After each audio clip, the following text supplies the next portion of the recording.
Hi, greetings from SGT University. I am Dr. Priyanka Chopra from Faculty of Dental Sciences. Today, I am going to present a video on chemotherapeutic agents in periodontics. Bacterial plaque is the primary etiologic agent for periodontal diseases. Its removal by mechanotherapy, which includes scaling and root planing, is the gold standard for treatment of periodontal disease. Chemotherapeutic agents may be used as adjuncts to mechanotherapy. Chemotherapeutic agents may be used in the form of antimicrobials or host modulation agents, and they may benefit the host either by eliminating the infective microorganisms or by modulating the host response.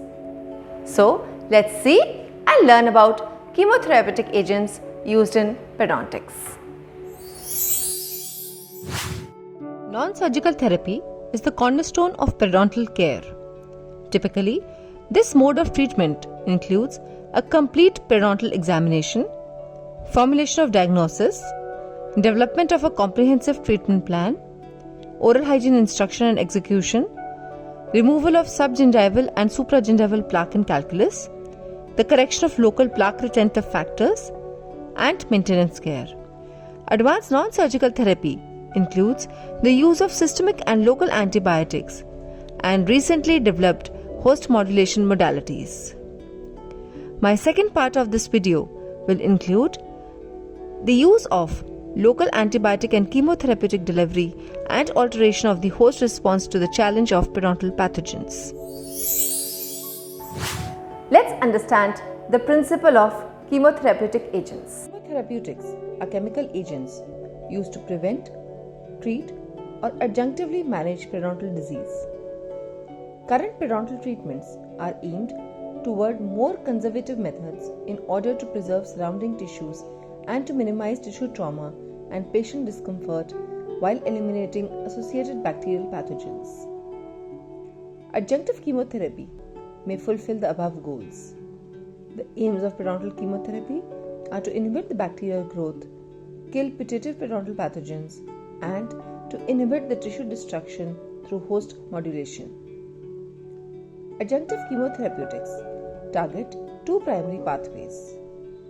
Number 1, therapies to kill or inhibit specific bacterial species, and number 2, host modulation therapies to prevent tissue destruction and bone loss. Thus, adjunctive systemic chemotherapeutic options include antibiotics and host modulating agents. Drugs for periodontal diseases, antimicrobials, can be used systemically or locally. In earlier times, clinical success of periodontal therapy included oral hygiene education and surgical or mechanical root debridement to remove subgingival pathology. In severe cases, chemotherapeutic agents may prove beneficial. The drugs have a long history of use in the treatment of various human diseases. Antibiotics either suppress the growth of microorganisms or destroy them. Drugs used to treat periodontal disease can have antimicrobial properties or those that improve host resistance. These antimicrobials can be used systemically or locally. Traditionally, the foundation of clinical success in periodontal therapy included education of the patient in oral hygiene, surgical and mechanical root debridement to remove subgingival pathology, and their accretions from root surface and supportive periodontal therapy.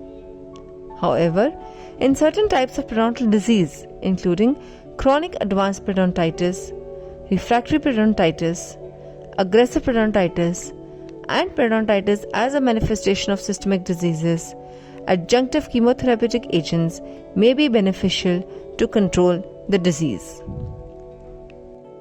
Systemic antibiotics are the most commonly used systemic chemotherapeutic option. Inhibiting or killing bacterial species prevents the release of virulence factors such as lipopolysaccharides, also abbreviated as LPS, that can damage the periodontal tissues.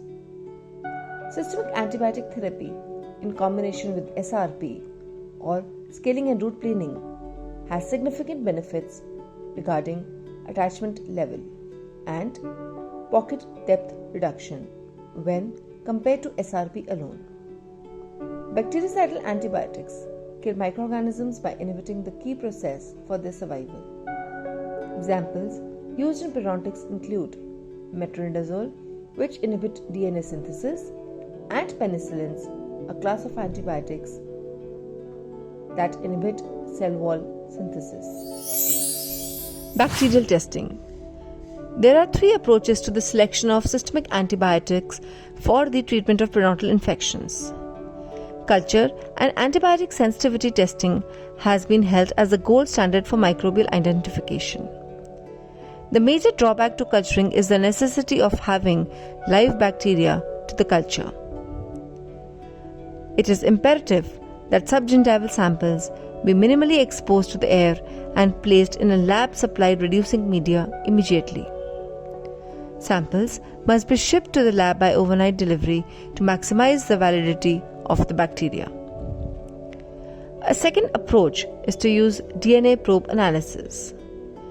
The major advantage to this technique is that bacteria need not be viable. The third approach is to prescribe the antibiotics empirically based on clinical experience and the patient's medical history and sensitivity to the desired antibiotics. Most pathogens are susceptible to the same antibiotics. Identification of specific bacteria is reserved for those situations where there is minimal or no clinical improvement after a course of systemic antibiotics or to ensure the elimination of the target bacteria. There is a general agreement that systemic antibiotics are not indicated to treat the vast majority of cases of chronic periodontitis. Most cases respond quite well to the conventional non-surgical and surgical therapy. Then are systemic antibiotics indicated? The most clear-cut case is the patient with aggressive periodontitis. As mentioned above, Aggregatibacter actinomycetum comitans cannot be eradicated by mechanical therapy alone. In this instance, amoxicillin in combination with metronidazole is an effective approach. Doxycycline has been also used effectively against this pathogen. In cases of chronic periodontitis, antibiotics are most often used when the patient has not responded to conventional therapy, the so-called refractory case, or in instances of recurrent disease. Even after thorough mechanical root instrumentation and expert plaque control, the patient still exhibits signs of inflammation and perhaps progressive bone loss and attachment loss. Although there is a wide variation in antibiotic protocols, one successful approach is to use augmentin in combination with metronidazole.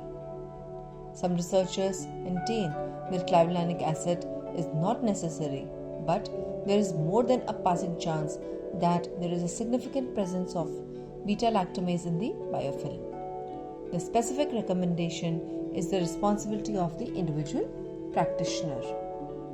In some instances, the patient may have severe inflammation, erythema, and edema in greater amounts than would be expected based on the physical presence of etiologic factors. Based on the clinical experience, the combination of systemic antibiotics and aggressive and thorough scaling and root planing often exhibit dramatic results. Guidelines for use of antibiotics in periodontal therapy.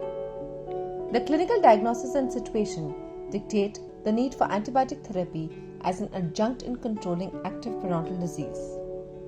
Antibiotics are selected based on the microbial composition of plaque. Also, cases of aggressive periodontitis and refractory disease may require antimicrobial therapy. However, drugs should not be used as monotherapy. It must be a part of comprehensive treatment plan. Therapy should also include debridement of root surfaces, optimal oral hygiene, and frequent supportive periodontal therapy. Serial and combination drug therapy. Since periodontal disease contain a wide variety of microorganisms, a single antibiotic cannot eliminate all bacteria.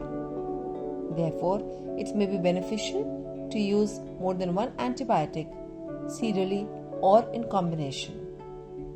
Bacteriostatic antibiotics should not be given in combination with bactericidal ones, since they do not function well. If both types of drugs are required, they should be given serially, that is, one after the other.